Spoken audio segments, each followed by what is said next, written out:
Olá para você que está com o perfil comerciário desta semana. Muito obrigado por estar com a gente novamente. Fiquem ligados, o perfil está começando agora.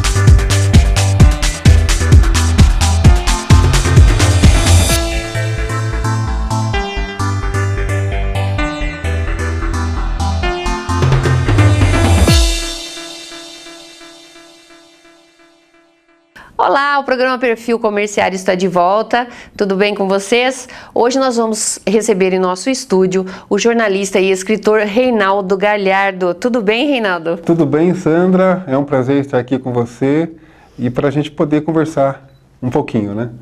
Legal, o Reinaldo é um estudioso sobre o tema islamismo, terror e, inclusive, é autor deste livro aqui que nós vamos estar mostrando aí para vocês.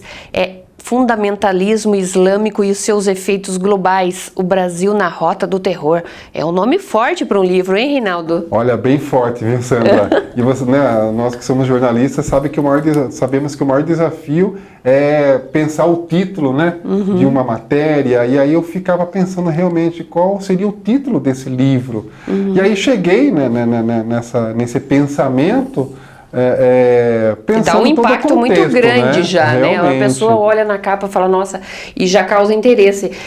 Como que surgiu a ideia aí de estar fazendo esse livro? Aliás, como que surgiu o seu interesse por estudar o tema islamismo, a questão dos atentados terroristas, enfim, como que aconteceu isso? Eu senti, como, né, todos nós, no 11 de setembro, um impacto muito grande, né? Aconteceu lá do outro lado do mundo, mas parecia que era tão perto da gente, porque afetou uma das maiores potências globais, né? E a partir daquele momento do choque dos aviões contra as torres do World Trade Center, veio o primeiro pensamento que surgiu foi esse, né? Poxa, então foi a partir dali, do 11 de setembro. Se os Estados Unidos estão sendo atacados, que tem um investimento e um pensamento em cultura bélica, faz parte da cultura americana, né? Tá aí o exemplo dos filmes, tudo, né? É um dos países que mais investe o produto interno bruto deles na questão de defesa e segurança nacional, foi vítima de um atentado terrorista. E o Brasil, então, que tem uma tradição da cultura do deixa para depois, por exemplo. O Brasil a gente tem a impressão, pelo menos, que o Brasil não tem uma segurança tão preparada para esse tipo de coisa. Isso surgiu agora nas Olimpíadas, na Olimpíada. Inclusive, nós estamos tratando desse tema hoje, justamente porque há poucos dias foram presos alguns brasileiros, né, sob suspeita de estar envolvido com terrorismo, né? Correto. E a ABIN tinha anunciado há pouco tempo, a Agência Brasileira de Inteligência, que já no ano passado já havia um grupo terrorista anunciado no Twitter, alguns dos integrantes ou um integrante, de que o Brasil seria o próximo alvo do terrorismo. Então isso tudo levantou uma questão preocupante, né? E aí a gente começou a ver a Polícia Federal, o pessoal se movimentando e a gente começou a ver alguma coisa. Mas a gente começa a perceber também que houve uma divulgação excessiva disso. Como que você viu isso em relação a essas coisas que aconteceram? Olha, é uma observação bem interessante, Sandra, porque realmente esse debate ele existiu a partir do momento em que a ABIN defendia de que a operação não deveria ser tornada pública pela Polícia Federal. Eles citaram como exemplo que na Copa do Mundo de 2014, eles chegaram a prender algumas pessoas, inclusive chegaram a desbaratar um planejamento de atentado na Copa do Mundo, aqui no Brasil. E praticamente isso não foi divulgado. Não foi, né? Porque eles defendem a operação totalmente sigilosa. Agora a Polícia Federal não, achou que deveria divulgar, e aí entra esse debate, né? Até que ponto a importância da divulgação de quem prende tem que ser uma ação limitada ou ela pode ser omitida da sociedade? Qual o direito da sociedade em saber ou não de um fato que pode comprometer a sua vida no presente ou no futuro, e de uma forma tão grave como é o atentado terrorista? Né? E qual o impacto que essa divulgação provoca na mídia e, consequentemente, como efeito na população? Né? Até para possíveis seguidores, até né? Vamos dizer assim, né? Porque já ficou comprovado. Um exemplo, né, Sandra? Os jornais não costumam, por questões éticas, não divulgar o número de pessoas que cometem suicídio. Aqui mesmo em Sorocaba, houve um tempo que o número estava sendo alto, elevado. E mesmo assim, a imprensa não divulgava. Para quê? Para não estimular. Então, por que de repente, com o atentado terrorista, a imprensa não consegue fazer isso? Seria o caso de se pensar, né, de como a imprensa mundial, nacional, deve pensar a forma de divulgar um atentado terrorista, seja em qualquer parte do mundo, mas de uma forma que não contribua para a propaganda midiática do próprio terrorismo? Né? Porque a gente vê que quando acontece um atentado em qualquer parte do mundo, eles vêm logo e falam, foi o grupo tal, né? Anuncia como o autor daquele atentado. E aí, quer dizer, para eles é interessante porque divulga o nome deles, né? Então esse é o objetivo, divulga o nome deles, a ação deles e tudo mais. Então se houvesse uma diminuição nessa divulgação, talvez não seria tão interessante para eles também. E talvez também o jovem que está assistindo, que está vendo isso, não sei porquê, né? Porque não é nada bom esse tipo de ação, né? Não visse ali aquelas coisas e de repente não se interessasse em estar seguindo aquilo, né? A gente não consegue entender o que passa na cabeça do jovem que vê esses atentados, vê aqueles vídeos, até mesmo no YouTube, né? Até antes da gente começar, a gente estava conversando um pouquinho sobre isso, né? Aqueles vídeos, assim, horríveis da gente assistir. A gente e que passa tá lá até mal quando assiste evidência. Daqueles vídeos de decapitação, né? Então, quer dizer, quem que teria que tomar uma atitude em relação a isso? Olha, como que teria que ser feito isso? Pois é, eu acho né? que deveria sim haver um encontro mundial, né? Para se estabelecer regras para diminuir o impacto da divulgação de um atentado terrorista. Né? Então, jornais, qual regra vai seguir? Então, não vai dar em manchete, né? Vai dar na primeira página do jornal, mas não em manchete. O tamanho da foto, não vai ser uma foto desse tamanho, mas uma foto menor, né? Ou então você divulga que o atentado aconteceu e indica a página interna. E na página interna também você não vai colocar uma sequência. Você pode até colocar sequências de fotos, mas não valorizando o ato em si. Então aí você pensaria o tamanho da foto, regulando, lógico, com certeza um tamanho de foto menor. Para a TV, qual seria a regra? Né? Abrir a escalada de um telejornal, ou então deixar para divulgar no meio do bloco, e você, abrindo o telejornal, você cita o atentado, mas sem imagens. Percebe? Eu acho que ainda, infelizmente, o que causa mais impacto são as notícias negativas. Isso, infelizmente, o ser humano tem essa tendência, tem essa coisa, né? Quer dizer... Então, aí os veículos parece que concorrem entre si, mas se eu não der um destaque, o outro vai dar, vai ter mais audiência. Sim. E talvez não é por aí, tinha que se repensar realmente isso, né? Tanto né, Sandra, que é um exemplo que se questionar, mas quando um veículo de imprensa divulga notícias boas, as pessoas reclamam. Nossa, mas esse jornal, essa televisão só mostra reportagens de meio ambiente, comportamento. Nossa, não tem uma coisa melhor? Sem ela perceber, ela está querendo ver um outro tipo de notícia. Né? Ela está impelido a isso. Né? Quer dizer, então, olha, é um comportamento muito desafiador. Né? Você pensar como que é aquela mensagem da comunicação, né? O emissor e receptor, como que o receptor recebe a mensagem, como essa mensagem é transmitida, e aí como que você vai regular isso? Exatamente. É muito complexo. E essa questão dos seguidores também, né? Que a gente percebe. A pessoa vê um vídeo desse, um vídeo violento, um vídeo que com crimes hediondos contra o ser humano, contra a vida. E também ele acaba se interessando em seguir isso. Quantos jovens a gente já viu em reportagens, em site de notícias, que abandonam suas famílias para ir e ser seguidor do Estado Islâmico, enfim, né, Macarrão? E existem algumas pesquisas, Sandra, de universidades americanas e holandesas, que foi feito um levantamento, inclusive pela Universidade de Leiden, da Holanda, que a maior parte desses seguidores, ou do próprio terrorista em si, não todos, eles não podem ser considerados loucos. São pessoas normais, racionais, inteligentes, que usam apenas a inteligência para o mal. Porque nós temos a opção de Tem dois caminhos, tem dois caminhos, o bem e o mal, né? Mas existe também um grande número de pessoas com problemas psicológicos mesmo. Então, já se configurou que a maior parte do jovem que busca pertencer a essa identidade do terror, do medo, ele tem problema de autoestima, ele precisa de uma autoafirmação.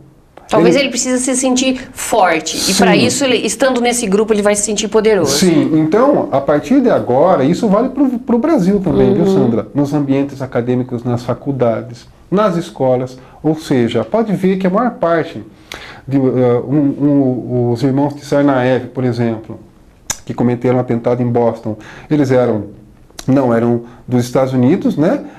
Mas se mudaram para lá, vieram de uma região altamente conflituosa, com grande presença de muçulmanos, e viveram nos Estados Unidos, estudaram lá. Mas eram pessoas retraídas, não se adaptavam ao meio social. Não tinham um perfil... Né? Eram pessoas reservadas. Então, existem aí as pesquisas feitas que a pessoa que tem um comportamento jovem, um comportamento reservado, dificuldade de socialização, é uma pessoa muito inconformada com o mundo, com o sistema, ela critica tudo. Hoje essas pessoas estão enveredando para o terrorismo e não mais para o crime. Né? Quer dizer, se não vai por bem, se não vai mudar por bem, vai mudar por mal. Não é por mal, né? Porque muitos podem enveredar para o crime comum, se tornarem traficantes, ladrões, assassinos. Agora, muitos jovens não. Eles estão... E aí o que acontece? A forma como os grupos terroristas, principalmente o Estado Islâmico, têm a mídia, eles trabalham, né, a imagem em si, eles têm produtores, eles têm gente envolvida nisso, né? Tem até psicólogos que sabem o impacto de como vai divulgar, como que vai ser. Toda aquela encenação que é feita da decapitação nas praias foi pensada de forma psicológica. Né? Aí eles colocam slow motion, né, com câmera lenta, trilha sonora, tudo isso para atrair o quê? A nova geração de jovens virtuais. É uma superprodução para atrair esse público, né? Como se fosse um mundo do cinema, só que muito real. E você vê já vários brasileiros que já foram para a Síria para lutar ao lado do Estado Islâmico, né? Pelo menos 2 aí. Um deles já foi deportado para a Espanha. Então, gente, você vê como muitas pessoas, sim, a mensagem chega até elas. Mas eu acredito que também tem que haver, da parte da pessoa, um desequilíbrio interno para ela comprar essa ideia. Se jogar nisso, né?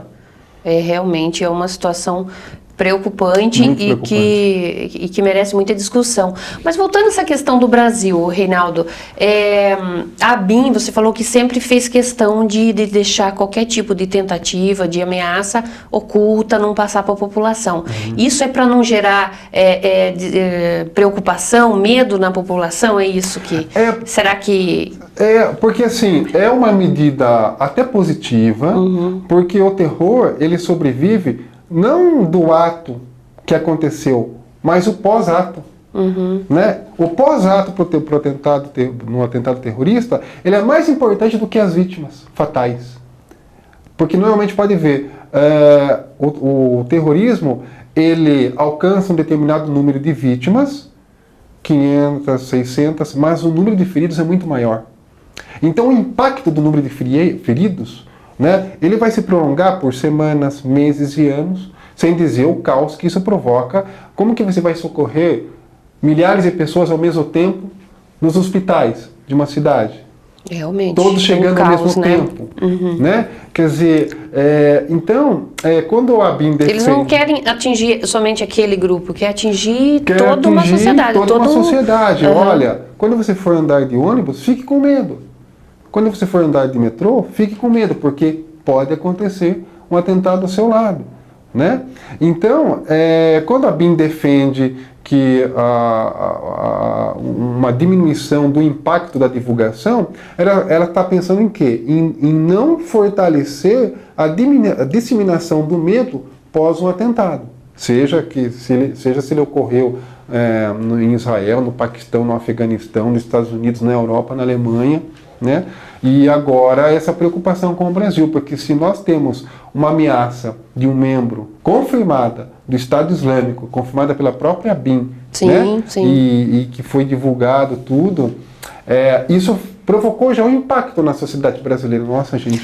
Despertou a possibilidade das pessoas ficarem mais ligadas nisso, né? Sim. Mas ao mesmo tempo, essa questão de divulgar que a polícia está agindo, que tem grupos trabalhando para identificar, que alguns foram presos já, inclusive esses dias, porque estavam, né?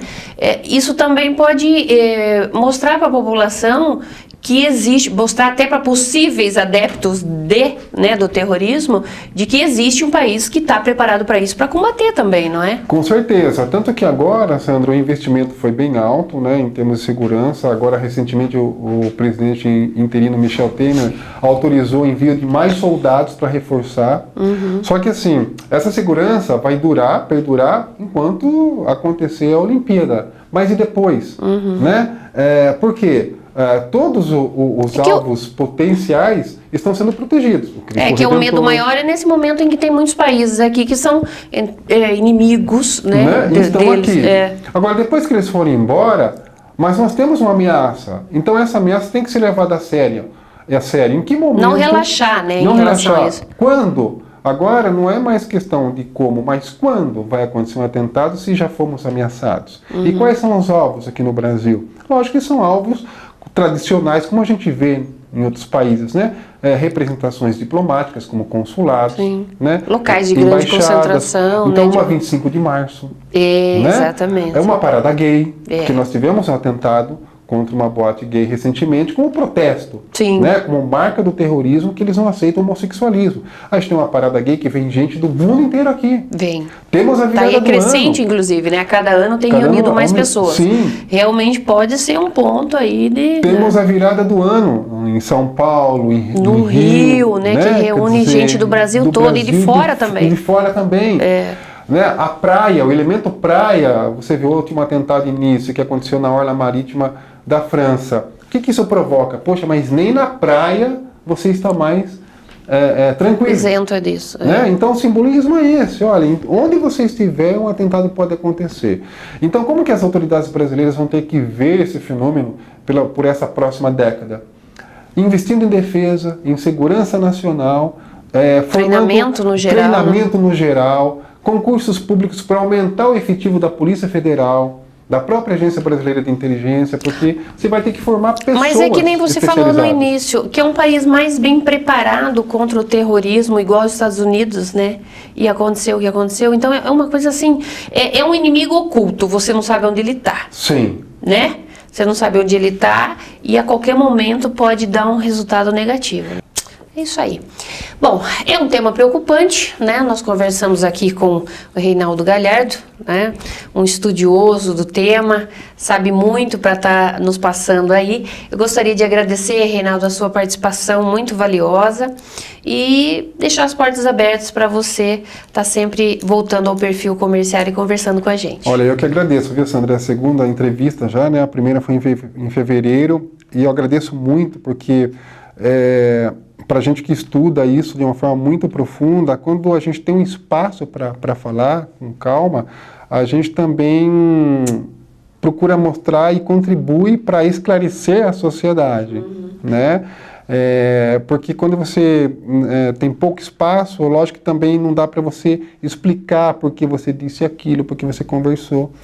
E a gente vê, né, que o espaço comerciário tem essa visão bastante ampla. Sim. Né? Nós temos um programa voltado para direitos e, enfim, atividades do sindicato em relação à categoria dos trabalhadores, mas abordar tema que envolve toda uma sociedade como esse também é importante para despertar nas pessoas realmente o conhecimento sobre alguns temas e se aprofundar nisso, né? Com certeza, porque o papel do jornalista, ele é o tempo todo de esclarecer a sociedade. Né? Quer dizer, a gente sabe que é um tema realmente polêmico, e eu mesmo me encontrei nesse conflito em 2007, quando eu comecei já a estudar o tema, desde 2001. Né? Aconteceu 11 de setembro, eu comecei a reunir material, depois em 2007 já tinha 6 anos de material coletado, daí fui fazer a pós-graduação.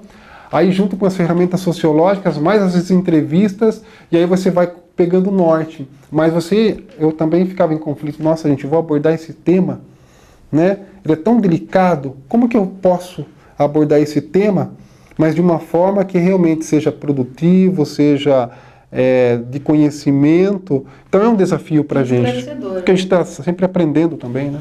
Então, muito obrigado pelo espaço. Gente, o programa Perfil Comerciário volta daqui a pouco.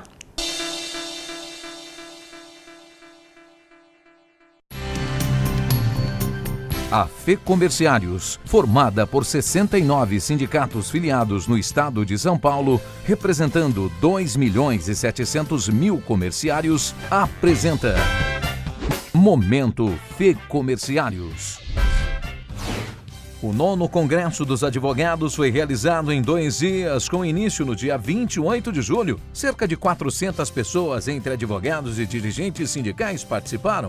O evento reuniu grandes nomes do meio jurídico que discutiram o tema fraude no direito do trabalho, prática comum e ilegal. Um assunto contemporâneo e necessário por conta da crise econômica e das tentativas do governo e dos empresários de tirar ou reduzir direitos dos trabalhadores. Foram ministradas 7 palestras, houve debates e um painel sobre o assunto em evidência nessa época de crise, o negociado sobre o legislado. O Congresso teve apoio dos 69 sindicatos filiados à Federação, da UGT e da CNTC. Na coordenação geral do Congresso, o presidente da FEComerciários, Luiz Carlos Mota. Estamos aqui em mais um evento da nossa federação. Discutiram, temas importantes para o nosso dia a dia, para auxiliar os dirigentes sindicais comerciais. Agradecer todas as autoridades que se dispuseram a vir aqui trocar essas experiências com a estrutura sindical comerciária do Estado de São Paulo. A coordenação executiva ficou por conta do vice-presidente Oscar Gonçalves e do diretor de Assuntos Trabalhistas e Jurídicos, Arnaldo Azevedo Bilotti. Parabéns ao presidente Luiz Carlos Mota, parabéns à sua diretoria e principalmente à organização do evento. Muito obrigado. A coordenação técnica foi do Dr. João André Vidal de Souza, do Departamento Jurídico da Federação. Momento FEComerciários.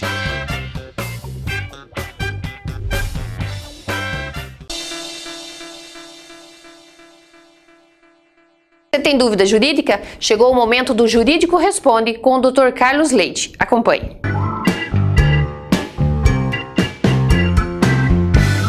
Hoje nós falaremos sobre o abono de falta aos pais para o acompanhamento de filho ao médico. Os pais que necessitem acompanhar seus filhos menores de 14 anos ou inválidos a consultas médicas terão as suas faltas abonadas até o limite máximo de 12 faltas e, em caso de internações, até o limite máximo de 15 faltas durante o período de vigência da convenção coletiva. Caso a mãe ou o pai trabalhem na mesma empresa, este benefício poderá ser concedido a um ou outro, alternativamente, a critério do empregador, obedecidas sempre às condições estabelecidas na convenção coletiva. As faltas mencionadas nessa cláusula deverão ser justificadas mediante a apresentação do atestado médico contendo o CID, Código Internacional de Doenças, com a letra Z276.3. Se a empresa que você trabalha não observa essas regras, entre em contato com o sindicato imediatamente através do e-mail jurídico@simcomerciariossorocaba.com.br ou ainda compareça pessoalmente na sede central ou nas sedes regionais do sindicato. O presidente da FEComerciários, Luiz Carlos Mota, vem aí agora no quadro O Mota Comenta, com mais um tema de interesse dos trabalhadores comerciários.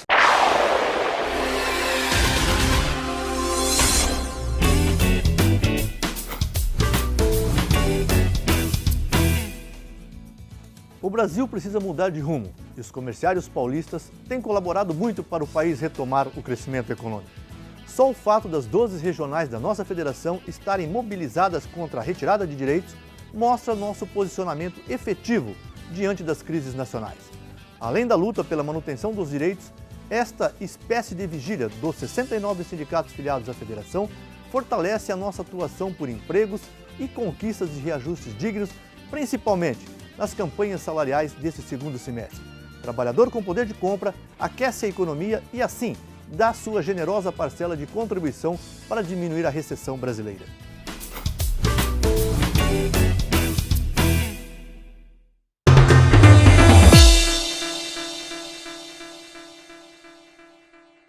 Se você curte cinema, agora chegou um momento bem legal. São as dicas de cinema direto das videolocadoras do nosso sindicato. Fique ligado!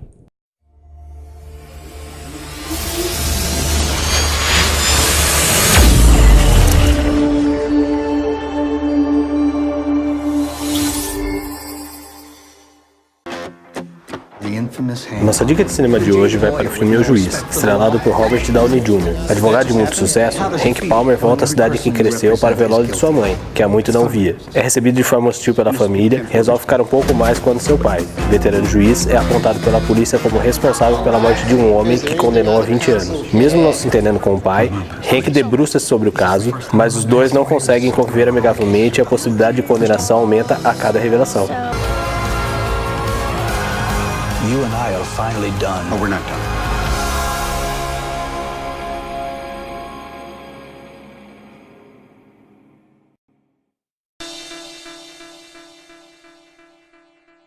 É isso, pessoal. Estamos encerrando o nosso programa por hoje. Se você quiser entrar em contato com a gente, envie e-mail para perfil@cincomerciariosorocaba.com.br. Acompanhe todas as atividades do sindicato através das redes sociais e do site aqui na sua tela. Durante toda a semana, estamos à disposição. Até a próxima!